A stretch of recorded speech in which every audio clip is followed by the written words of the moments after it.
L'autopalpation, c'est quelque chose dont on parle depuis plusieurs années en réalité. Donc c'est quelque chose qui est conseillé mais qui n'est pas forcément très répandu. Quand on va faire l'autopalpation, on recommande aux patientes de le faire après les règles parce qu'on va y avoir des phénomènes hormonaux qui vont modifier la structure des seins et on peut avoir ce qu'on appelle de la mastose ou des petites glandes qui apparaissent dans le sein qui sont simplement liées à un effet hormonal. Il faut le faire régulièrement et de façon à ce que la patiente puisse connaître déjà son corps, savoir comment sont ses seins. On va commencer par observer la poitrine, le dos droit en face du miroir et les mains le long du corps. Là, on va examiner avec la main opposée. On va pouvoir lever le bras et on commence par les cadrans externes, donc à la partie externe du sein, avec des petits mouvements un peu circulatoires et où on va avoir pour but de plaquer la glande mammaire contre la paroi thoracique et de rechercher les petites boules qui pourraient apparaître. Et puis une dernière étape, ça va être le prolongement axillaire. Donc au niveau de l'aisselle, on va regarder si on sent des boules. Le diagnostic est généralement plus aisé chez l'homme qui va avoir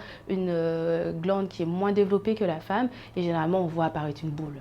Pour résumer les points d'alerte au niveau du cancer du sein, on va avoir la modification au niveau du sein, la rétraction au niveau de la peau, la rétraction du mamelon avec un mamelon qui va être plus enfoncé.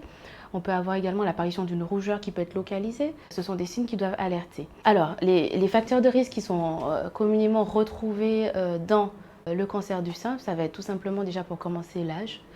Au-delà de 60 ans, on a plus de risques d'avoir un cancer du sein. À savoir que le cancer du sein, c'est 1 cas sur 8 femmes. Les autres facteurs de risque qui vont être retrouvés vont être les facteurs génétiques. Il va y avoir également le traitement hormonal substitutif pris sur une durée prolongée, donc généralement au-delà de 10 ans. Au moindre doute, il faut consulter pour réaliser un examen chez le professionnel qui peut être votre médecin traitant, les sages-femmes ou le gynécologue. Et secondairement, on réalisera des examens orientés.